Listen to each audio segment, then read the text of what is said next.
આપણે રોજ ડિજિટલ ઘડિયાળો જોઈએ છીએ, કેલ્ક્યુલેટર વાપરીએ છીએ, સ્કોરબોર્ડ પર નજર નાખીએ છીએ. આ બધામાં જે નંબરો દેખાય છે એ કઈ રીતે બનતા હશે? ક્યારે વિચાર્યું છે? ચાલો આજે એ જ જોઈએ કે આ એકદમ સિમ્પલ પણ જબરદસ્ત ટેકનોલોજી પાછળનું રહસ્ય શું છે. અને મને ખાતરી છે આ સવાલ ક્યારેક ને ક્યારેક તો મનમાં આવ્યો જ હશે. આપણી આસપાસ જે ડિજિટલ નંબરો દેખાય છે, જે હવે સાવ સામાન્ય લાગે છે, એ ખરેખર સ્ક્રીન પર આવે છે કઈ રીતે? વેલ, આખી પ્રક્રિયા પાછળ એક બહુ જ મજેદાર નાનકડો હીરો કામ કરે છે. તો આજે આપણે શું જોવાના છીએ? સૌથી પહેલાં તો આ 7 સેગમેન્ટ ડિસ્પ્લે છે શું? પછી એના બે લોજિક છે, એનોડ અને કેથોડ, એ સમજીશું. પછી નંબરો બને છે કઈ રીતે એની આખી બ્લુપ્રિન્ટ જોઈશું. એને એક મગજ એટલે કે માઇક્રો કંટ્રોલર સાથે કેવી રીતે જોડવું એ પણ જાણીશું. અને છેલ્લે આ નાનકડો પાર્ટ આટલો બધો મહત્વનો કેમ છે એની વાત કરીશું. ઓકે, તો ચાલો શરૂ કરીએ. આપણો પહેલો સવાલ, આ ડિજિટલ નંબરો પાછળનો અસલી હીરો છે કોણ? તો આ છે 7 સેગમેન્ટ ડિસ્પ્લે. જુઓ, આમાં છે ને 7 અલગ-અલગ નાની એલઈડીઝ છે. એને એક ખાસ રીતે આઠડાની જેમ ગોઠવવામાં આવી છે, બરાબર? અને આ ગોઠવણથી જ બધા નંબરો બને છે. અને ટેકનિકલી આ દરેક ભાગને, દરેક એલઈડીને એક નામ આપ્યું છે, A થી લઈને G સુધી. એટલે એકદમ સાદી ભાષામાં કહીએ તો આ એક એવો પાર્ટ છે જેમાં 7 લાઇટો એટલે કે એલઈડીઝ છે. અને બસ આ લાઇટોને અલગ-અલગ કોમ્બિનેશનમાં ચાલુ બંધ કરીને આપણે 0 થી 9 સુધીનો કોઈ પણ નંબર બનાવી શકીએ છીએ. સિમ્પલ. ચાલો એક ઉદાહરણથી સમજીએ. ધારો કે આપણે નંબર 3 બનાવવો છે, તો શું કરીશું? આપણે segment A, B, G, C અને D આટલાને ઓન કરીશું. બાકીના જે બે બચ્યા એને બંધ રાખીશું. અને જુઓ, સ્ક્રીન પર 3 બની ગયો. બસ આ જ રીતે દરેક નંબર માટે એક ફિક્સ પેટર્ન હોય છે. હવે આમાં થોડું ટેકનિકલ ડીપમાં જઈએ. અને આ વાત જાણવી બહુ જ જરૂરી છે, ખાસ કરીને જે લોકો ઇલેક્ટ્રોનિક્સ સાથે કામ કરે છે એમના માટે. આ જે 7 સેગમેન્ટ ડિસ્પ્લે છે ને, એના બે મુખ્ય પ્રકાર આવે છે. એક છે કોમન એનોડ અને બીજો છે કોમન કેથોડ. તો આ બંનેમાં ફરક શું છે? ફરક એ છે કે એમને ઓન કઈ રીતે કરાય છે. જુઓ, કોમન એનોડમાં કોઈ સેગમેન્ટને ચાલુ કરવો હોય તો એને લો સિગ્નલ આપવો પડે, એટલે કે લોજિક 0.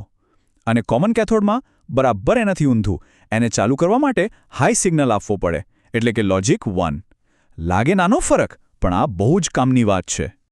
અને આ જે વાત આપણે કરી એ અહીંયા ટેબલમાં બરાબર દેખાય છે. ડાબી બાજુ કોમન એનોડનું ટેબલ છે અને જમણી બાજુ કોમન કેથોડનું. આ ટેબલ જોઈને જ ખબર પડી જાય કે કયો નંબર બનાવવા માટે કયા સેગમેન્ટને 0 આપવો અને કયાને 1. ઓકે, તો હવે આ લોજિક ટેબલને થોડું વધુ નજીકથી સમજીએ.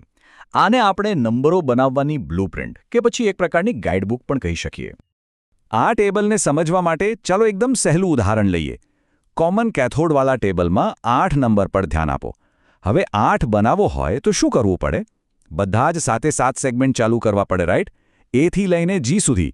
એટલે તમે જુઓ, 8ની લાઇનમાં દરેક સેગમેન્ટની નીચે 1 લખેલું છે.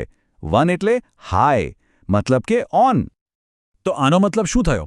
આનો મતલબ એ છે કે આ ટેબલ્સ એક ચીટ શીટ જેવું કામ કરે છે. કોના માટે? માઇક્રો કંટ્રોલર માટે, જે આખા ડિસ્પ્લેનું મગજ છે.